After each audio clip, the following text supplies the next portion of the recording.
4 types of generator are shown in the figure.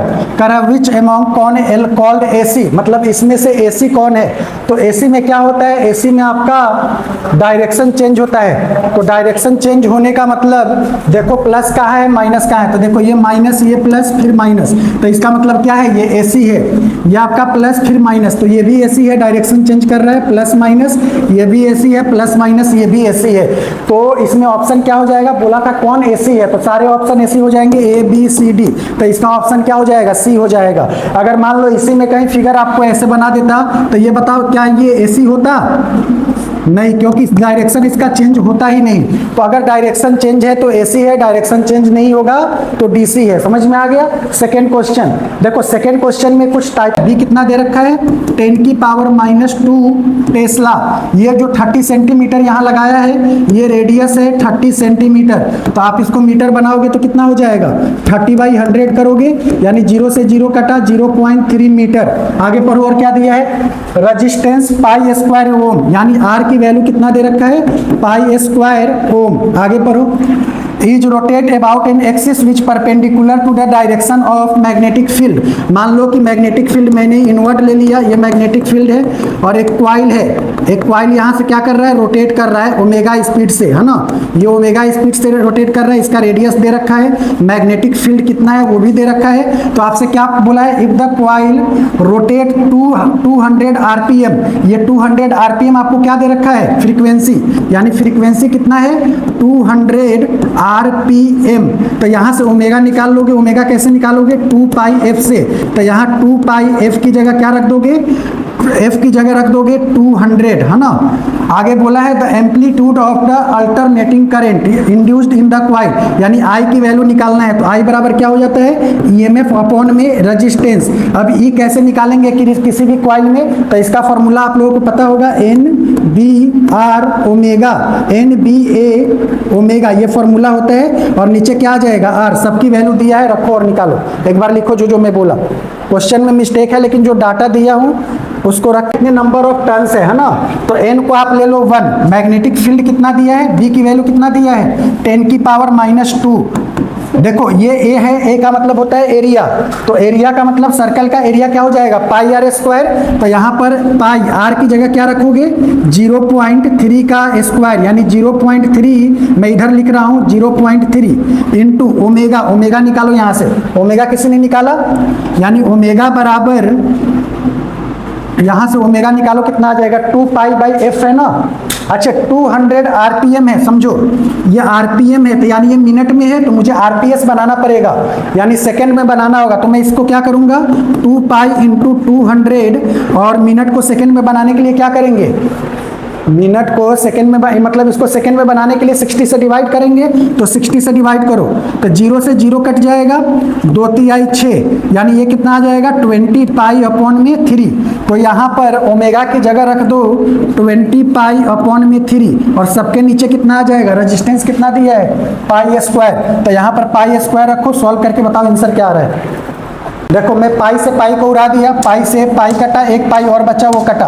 अब ऊपर जो बचा मैं लिख रहा हूँ यहाँ पर 10 की पावर -2 बचा इंटू 0.3 पाई, अरे पाई तो कट गया था, 0.3 इंटू 0.3 और क्या है 20 ये भी पाई कट गया है, ये वाला पाई आपका कट गया है, यानी 20/3 20/3। इसको सॉल्व करके बताइए आंसर क्या आ रहा है? कौन सा ऑप्शन आ रहा है? सी। और कोई? Yes, C is the right answer. बाकी बच्चे क्या कर रहे हैं मेरे को भी सब दिखता है ना? तो सी इज द राइट आंसर। कैसे सॉल्व करोगे? यहाँ 3 से इसको काटो तो ये हो जाएगा 0.1। अब ये 20 है, तो देखो सबको मल्टीप्लाई करो, यानी 3 में सबको पहले देखो ये 10 की पावर -2, ये 3/10 हो जाएगा, इंटू 1/10 कर दो, और यहाँ पर 20 कर दो। तो 20 करोगे तो देखो 0 से 1 0 कट गया, 3 दूना 6 हो गया, और ये 10 ऊपर ले जाओगे तो 10 की पावर -3 होगा, जो कि मिली होता है। तो आंसर क्या आ जाएगा? 6 मिली एम्पियर। कैलकुलेशन का लैंग्वेज टफ था, लेकिन सब चीज़ लिख के मैंने इसको क्या किया? सॉल्व करवा दिया। इसमें किसी को डाउट है तो एक बार बोलो, किसी को किसी स्टेप में डाउट है तो बोलो। आपसे कह रहा है फाइंड द एवरेज करंट, तो एवरेज करंट निकालने का कल फॉर्मूला बताया था। देखो ये आई और टी है, तो आई टी ग्राफ में यानी एवरेज करंट, आई एवरेज की बात कर रहा है, तो आई एवरेज बराबर क्या हो जाएगा, एरिया अंदर देखो किसी एक चीज का एवरेज निकालोगे वही रिपीट करते जाता है, तो सिर्फ इसका एवरेज निकाल लो। तो area under I T curve upon में क्या आ जाएगा, टोटल टाइम कितना है 0 से t, यानी t माइनस क्या हो जाएगा 0। इसका आंसर बताओ। बेस इंटू हाइट, तो 1/2, इसका बेस कितना है t, तो t इंटू हाइट का मतलब ये हाइट कितना है 10, t माइनस 0 क्या हो जाएगा t, तो t से t घर चला गया, 2 × 5 = 10, आंसर कितना आ गया 5 एम्पियर। तो इसका आंसर क्या आ जाएगा 5 एम्पियर। कितना आसान क्वेश्चन है, नीट का ही क्वेश्चन है ये भी। समझ में आया? कुछ नहीं करना होता है, जब भी आई एवरेज पूछेगा आपको ये डायग्राम दिया होगा, किसी एक कंप्लीट साइकिल पे इसको निकालना होता है। तो 0 से t एक कंप्लीट साइकिल है, उसके बाद रिपीट कर रहा है, तो सबका आई एवरेज बराबर होगा। तो 0 से t साइकिल पे क्या किया मैंने, आई एवरेज निकाल दिया। सेम ऐसा ही क्वेश्चन है क्वेश्चन नंबर 4, एक बार पढ़ो। कंप्लीट साइकिल की बात करो, एक कंप्लीट साइकिल का मतलब यहां से गया और यहां तक आया, यही तक निकालना है। आपसे क्या पूछा है, कैलकुलेट द आरएमएस वैल्यू। इस बार आरएमएस वैल्यू की बात कर रहा है, अल्टरनेटिंग करंट। आरएमएस निकालो, कैसे निकालोगे, निकालना है। तो आई आरएमएस का मतलब क्या था, अंडर रूट में था।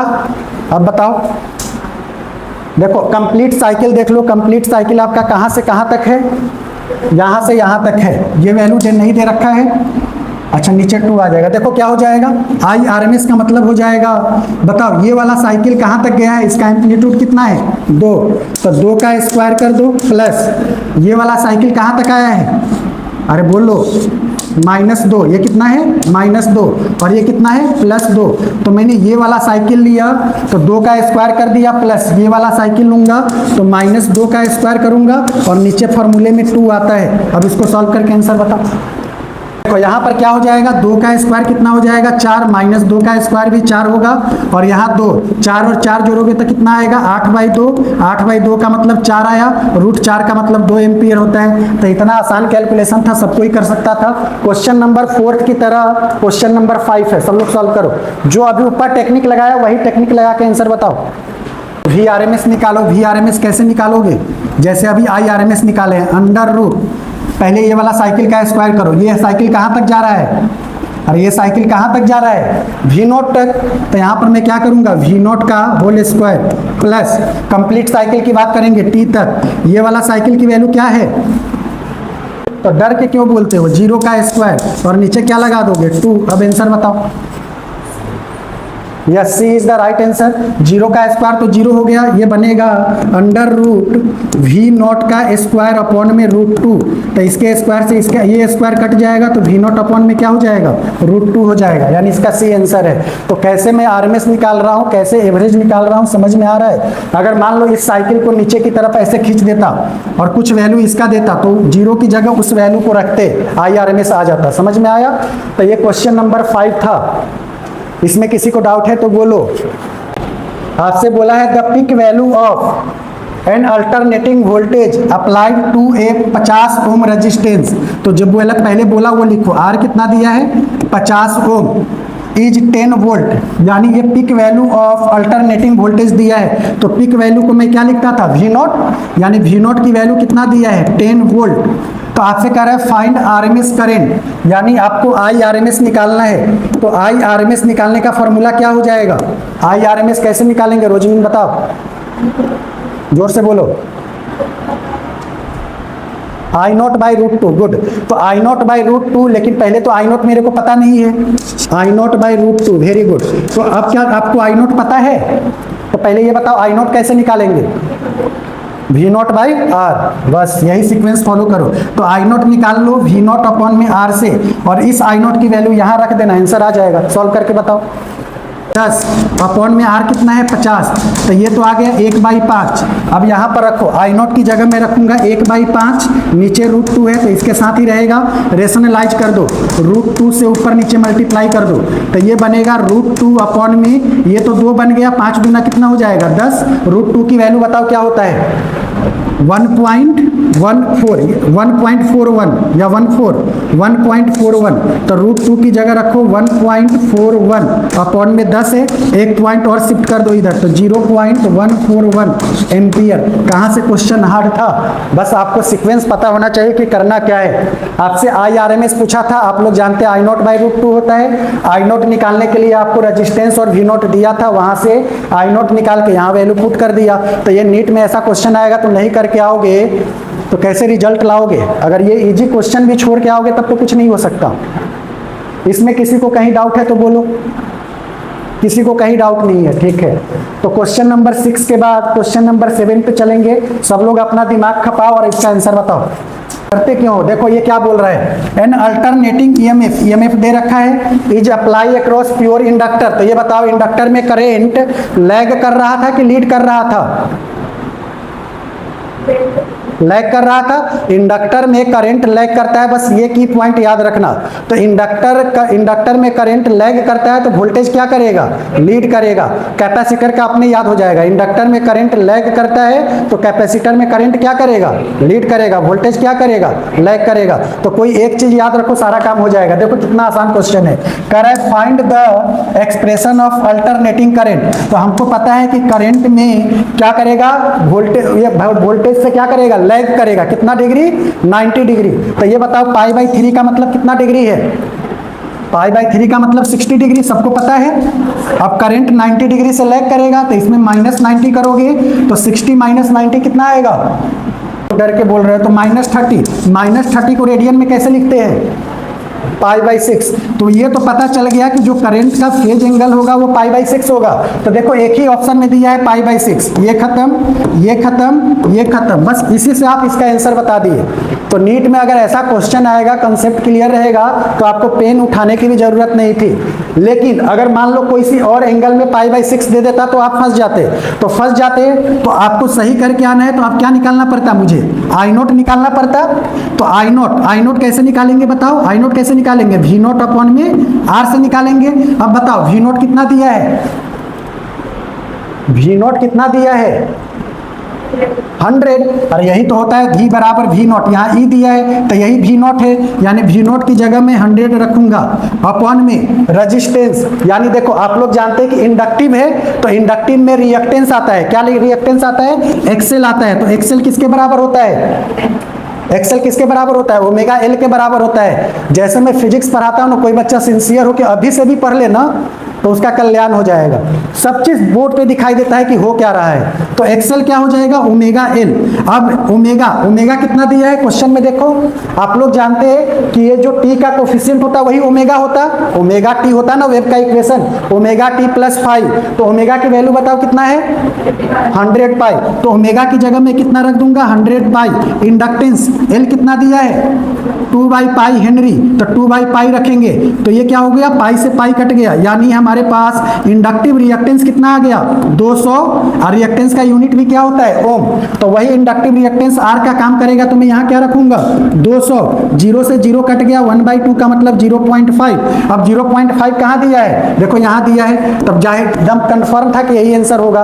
तो कभी कभी आपको ये ना पूछ के आपसे I0 भी पूछ सकता है, तो I0 कैसे निकालते हैं वो भी समझ में आना चाहिए। जैसे कि आपसे पूछा था I0 कैपेसिटिव सर्किट देके, तो इंडक्टिव सर्किट भी देकर पूछेगा तो एक्सेल से डिवाइड करेंगे। कैपेसिटिव सर्किट देगा तो XC से डिवाइड करेंगे। XC कैसे निकालते हैं? कल की क्लास में चिल्ला बताया था, ओमेगा C से। इसमें किसी को डाउट है तो बोलो, एक बार देखो इसको देखो एक बार। और किसी को कहीं भी थोड़ा सा भी डाउट है तो पूछ लो। बोला है in an AC circuit an alternating voltage ये दे रखा है, ठीक है। Voltage connected to a capacitor of capacity 1 microfarad. तो the RMS value of current, तो आप लोग जानते भली भांति IRMS क्या होता है? I0 अपॉन में √2 होता है। तो पहले तो ये I0 निकालना पड़ेगा। पहले क्या करना पड़ेगा? I0 निकालना पड़ेगा। तो I0 बराबर क्या हो जाएगा? I0 बराबर क्या हो जाएगा? V0 अपॉन में, बताओ कौन सा सर्किट है? कैपेसिटिव सर्किट है। तो V0 अपॉन में क्या आ जाएगा? अरे बोलो ना तुम लोग, एक्स सी यही आएगा ना। तो वी नॉट की वैल्यू कितना है 200√2, यही होता है वी नॉट, यही वी नॉट है। तो वी नॉट हो गया 200√2 एक्स सी का मतलब क्या होता है 1/ω_c, यही होता है ना। अब मैं इसको पलटी मार देता हूं, तो पलटी पहले ही मार दो, ये हो जाएगा 200√2 इंटू ओमेगा इंटू सी। अब 200√2 ओमेगा कितना दिया है बताओ, क्या तू बता। तो ओमेगा की जगह रखो 100, सी की वैल्यू कितना दिया है 1 माइक्रोफेराड, माइक्रो का मतलब 1 इंटू 10⁻⁻⁶। कोई इसको सॉल्व करके बताओ कितना आ रहा है, कितना आ रहा है। आंसर मत बताओ, पहले इसको सॉल्व करके बताओ कितना आया। तो देखो मैं इसको ऐसे लिख सकता क्या 2√2 यहाँ पर 2 है, तो देखो 10 की पावर 2 और 2 कितना हो गया 4 और -6 है, तो 4 - 6 यानी ये कितना आ जाएगा 2√2 इंटू 10 की पावर बताओ कितना हो जाएगा -2। रख दो यहाँ पर, कहाँ गया आई नॉट की जगह, आई नॉट की जगह आ गया आपका 2√2 इंटू 10 की पावर -2 अपॉन में √2 से √2 को मार दो। यानी देखो आंसर सब मिली एम्पियर में है, तो इसको मुझे क्या करना पड़ेगा 10 की पावर -3 करना पड़ेगा। तो 10 की पावर -3 के लिए मुझे 10 से डिवाइड करना होगा और 10 से मल्टीप्लाई करना पड़ेगा। तो ये हो जाएगा 20 इंटू 10 की पावर -3, यानी आंसर क्या आ गया 20 मिली एम्पियर। 20 मिली एम्पियर कहाँ है डी, यही बता रही थी रोजवीर। बहुत अच्छा, इसमें किसी को डाउट है तो बोलो। 20 मिली एम्पियर आंसर आ गया, इसमें किसी को डाउट है तो बोलो।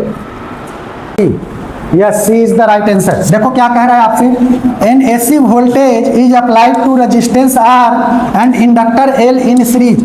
जो बोला वो कर दो, यानी एक रेजिस्टेंस है और दूसरा क्या है इंडक्टर है। एसी वोल्टेज अप्लाई कर रहे हैं, तो मान लो कि ये V है, V बराबर V0 sign omega T, R है और ये क्या है L है। And the inductive reactance are both equal. अरे कल बताओ इंडक्टिव सर्किट में मैंने tan phi का फॉर्मूला क्या बताया था, tan phi का फॉर्मूला इंडक्टिव सर्किट में क्या बताया था। तुम लोग तो लग रहा है कुछ नहीं पढ़ के आते, बोलो रोजवी क्या बताया था XL/R। गुड, तो XL/R अगर कैपेसिटिव सर्किट रहता तो क्या हो जाता XC/R। अगर RLC सर्किट रहता तब क्या हो जाता XL - XC अपॉन में R। ऐसे जो पढ़ेगा ना उसी से कंपटीशन निकलता है। तो XL/R आ गया। अब इसने क्या बोला है, इसने बोला है कि if R and inductive reactance दोनों इक्वल है, यानी XL की वैल्यू और R की वैल्यू कितना दे रखा है 3 ओम, तो रखो यहाँ पर, यानी tan phi बराबर कितना हो जाएगा 3/3, कटा तो 1। अब tan phi 1 इधर तो पूछना बेकार है, tan phi 1 किधर किसकी वैल्यू होती है π/4 की, यानी phi इक्वल टू कितना आ जाएगा फेज एंगल π/4। तो आंसर आ जाएगा π/4। देखो कहाँ से क्वेश्चन डिफिकल्ट है, जो बोला वो देखो और करो, इसलिए एंगल भी इंपॉर्टेंट होता है, फेज एंगल पूछता है। तो इंडक्टिव सर्किट होगा तो XL/R, कैपेसिटिव सर्किट होगा तो XC/R, RLC सर्किट होगा तो XC ज्यादा होगा तो XC में से XL को माइनस करेंगे, XL ज्यादा होगा तो XL में से XC को माइनस करेंगे, नीचे हमेशा R होता है। सबको क्लियर है ये बात, ठीक है। अगर मान लो आपसे इसी क्वेश्चन में देखो क्या क्या बना सकता है, वो कह रहा है if R and inductive reactance are both equal. मान लो सिर्फ ये बोलता है कि आपका प्योर रेजिस्टिव सर्किट है, तो प्योर रेजिस्टिव सर्किट है मतलब यहां से इंडक्टर को हटा दिया। अब बताओ फेज एंगल कितना आता, इंडक्टर को हटा दिया फेज एंगल कितना आता 0 डिग्री। समझ में आ गया, रेजिस्टिव सर्किट में फेज डिफरेंस 0 होता है। रेजिस्टेंस को हटा दिया, इंडक्टर को लगाया, फेज एंगल कितना आएगा 90 डिग्री। कितना आएगा 90 डिग्री। इंडक्टिव सर्किट में फेज डिफरेंस 90 डिग्री होता है। कैपेसिटर लगा देता तब कितना आता, कैपेसिटर लगा देता तो मतलब इंडक्टर और रेजिस्टेंस को हटा के कैपेसिटर लगा देता तब भी कितना आता 90 डिग्री। समझ में आ गया। क्वेश्चन नंबर 10 के बाद क्वेश्चन नंबर 11 पढ़ो, एक बार पढ़ो और करो।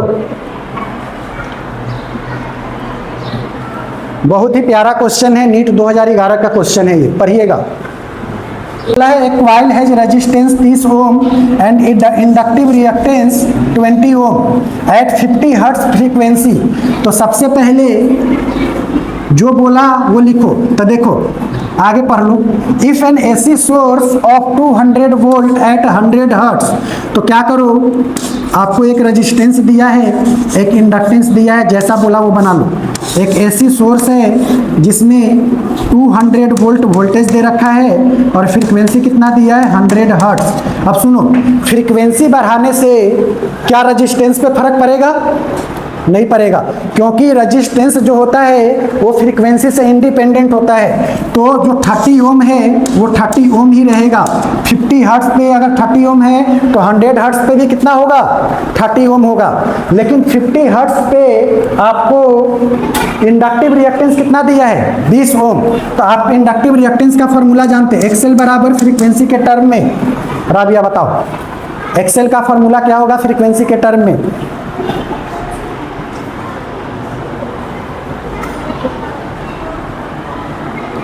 रोजनी, एक्सेल क्या होगा?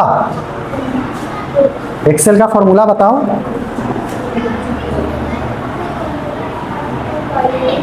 टू पाई, बहुत अच्छा, 2 पाई एफ इंटू एल, यही होगा ना।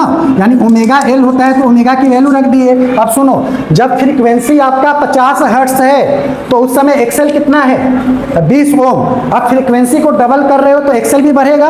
अब एक्सेल कितना हो जाएगा, 40। तो बस यहाँ पर यही बच्चे मिस्टेक किए थे, जब पेपर में आया था तो वो 20 ही रख के आ गए थे, उनका आंसर कोई मैच नहीं किया था। तो अगर फ्रीक्वेंसी बढ़ाया तो एक्सेल को बढ़ा के 40 रख दिया। अब आपसे पूछा क्या है, is connect the current in the coil, यानी आपको करंट निकालना है। तो सुनो ध्यान से जो चीज मैं बता रहा हूं, अगर पेपर में आपको कुछ नहीं दिया रहेगा, आपको समझ में नहीं आ रहा होगा कि पीक वैल्यू दिया है या आरएमएस वैल्यू दिया है या एवरेज वैल्यू दिया है, तो बाय डिफॉल्ट ये आरएमएस दिया रहता है। क्या दिया रहता है, आरएमएस। यानी ये 200 वोल्ट किसमें दिया है, वी आरएमएस में दिया है। इसको वी नॉट मत लेना, समझ में आ गया।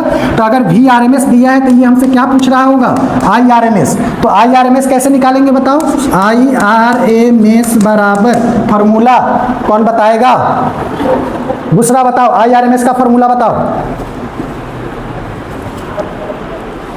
आई नॉट बाई √2, लेकिन आई नॉट नहीं पता, वी के टर्म में बताओ,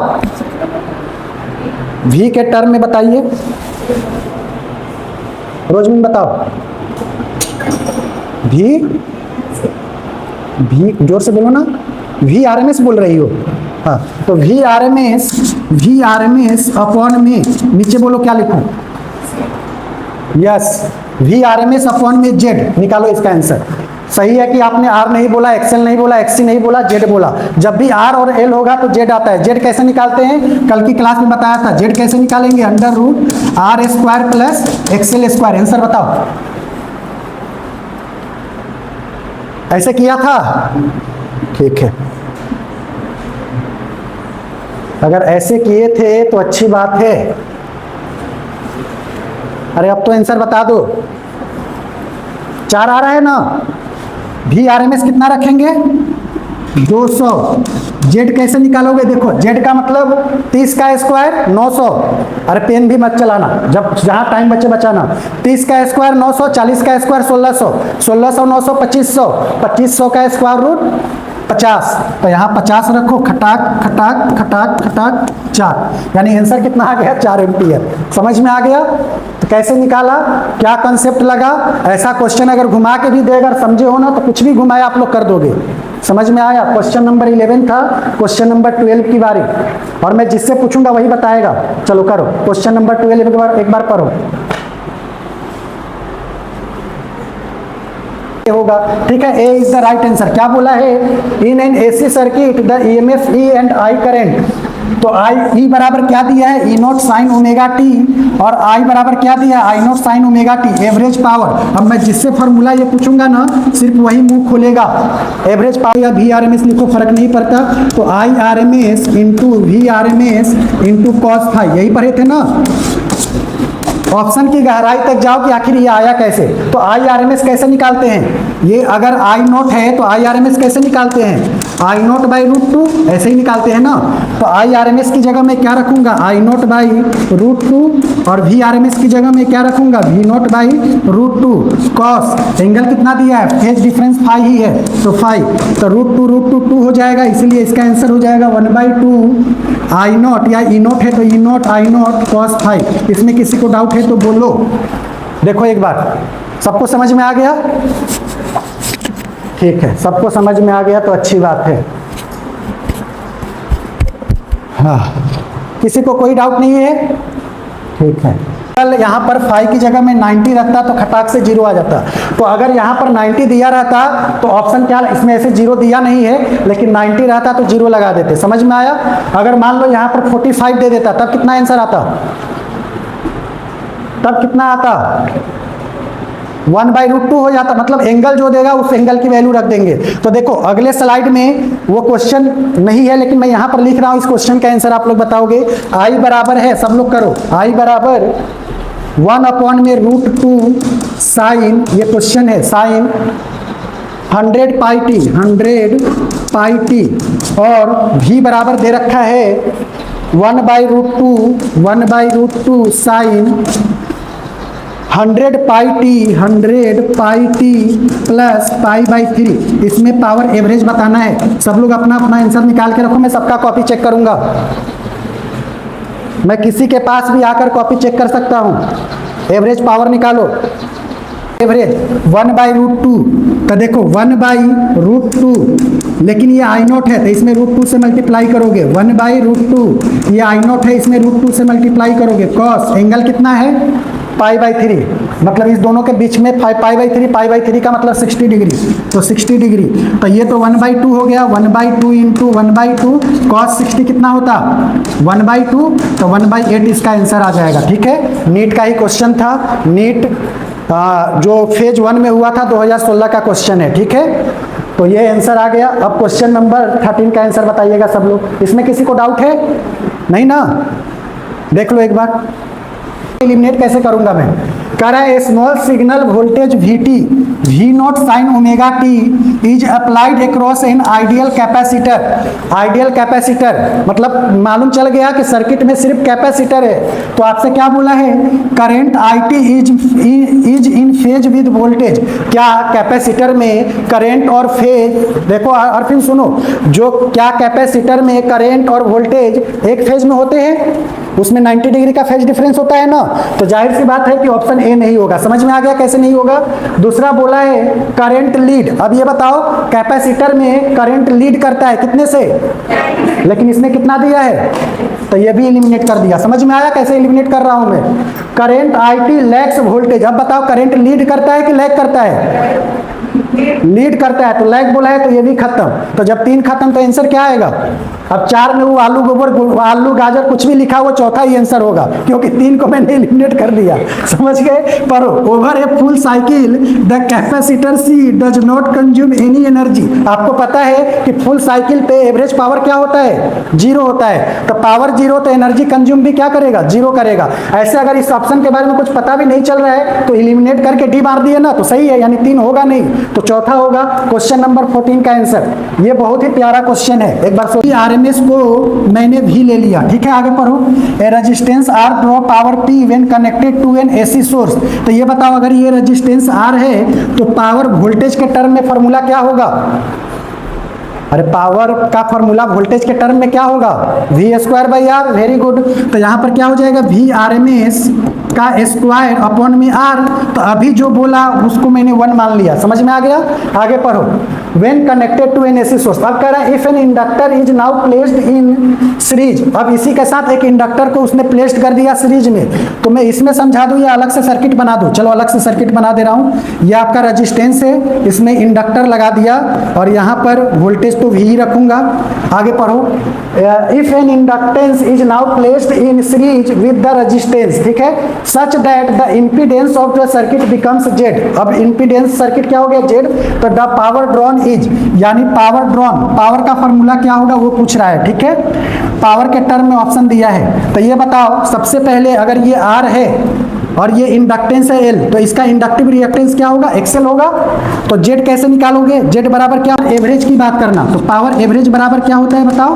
बोलो। VRMS, यानी VRMS को मैंने V लिया है, इंटू IRMS इंटू बताओ क्या आएगा? cos 5। पहले ये बताओ ये बात समझ में आई कि नहीं? इसको अभी हटा दो, अभी इक्वेशन 1 को रहने दो, इसको हटा दो। तो V into I R M S into cos phi हो गया। अब V को ऐसे ही रखूंगा, आई आर एम एस क्या हो जाएगा, वोल्टेज अपॉन में रेजिस्टेंस, तो यहां पर हो जाएगा V अपॉन में आई आर एम एस को V से रिप्लेस कर दे रहा हूं, तो V अपॉन में R cos फाई। देखो जब भी इंडक्टिव और ये रहेगा तो cos फाई क्या हो जाएगा, R बाई जेड होता है, ये फॉर्मूला याद रखना। cos फाई की वैल्यू क्या होती है, R बाई जेड। ट्राइंगल जब बनाओगे tan फाई बराबर क्या था, समझो, अगर नहीं समझ रहे हो तो समझो, टाइम भी नहीं है, एक क्वेश्चन और है लेकिन पूरा समझ लो। ये आपका क्या था, ऐसे था ये जेड और इधर क्या आता है आर, तो cos फाई निकालोगे ना तो आर बाई जेड आ जाता है, cos फाई क्या आ जाता है, आर बाई जेड। तो यहाँ पर मैं cos फाई की जगह क्या रखूंगा, आर बाई जेड अपॉन में। अब v की वैल्यू, अब जो v स्क्वायर है ना, तो ये v स्क्वायर क्या हो जाएगा, v स्क्वायर क्या गड़बड़ हो रहा है, यानी P एवरेज हो गया V into I R M S cos phi. V R M S को मैंने V रखा, आई आर एम एस को V बाई आर रख दिया और इसको रख दिया R बाई जेड, यानी ये V स्क्वायर हो जाएगा, ये हो जाएगा V स्क्वायर, R से R काटूंगा तो V square by Z. V square की जगह पी आर रखोगे तो आंसर आएगा पी आर बाई जेड। कोई ऑप्शन मैच कर रहा है क्या, पी आर बाई जेड, देखो पी आर बाई जेड आ गया। समझ में आया कैसे किया मैंने, एक बार घर पे दोबारा देखना। सुनो मैंने क्या किया, एक बार पूरे फ्लो चार्ट में बता दे रहा हूँ। सबसे पहले सर्किट में रेजिस्टेंस बोला था और वी आर एम एस को मैंने V ले लिया, तो अगर सिर्फ रेजिस्टेंस रहेगा ना तो पावर V स्क्वायर अपॉन में R लिखते हैं, लेकिन अगर उसके साथ इंडक्टेंस आ जाएगा तो पावर एवरेज लेते हैं। तो पावर एवरेज आप लोग जानते हैं V R M S I R M S cos phi होता है, तो वी आर एम एस को मैंने V रखा, आई क्या होता है V बाई आर होता है, क्योंकि आंसर में कहीं करंट नहीं है तो आई को V बाई आर रख दिया। कॉस फाई याद कर लेना कि R बाई जेड होता है, बस उसी से आंसर आ गया। ठीक है, क्वेश्चन नंबर लास्ट है ये 15, इसको बताने के बाद छोड़ूंगा। आंसर बताओ,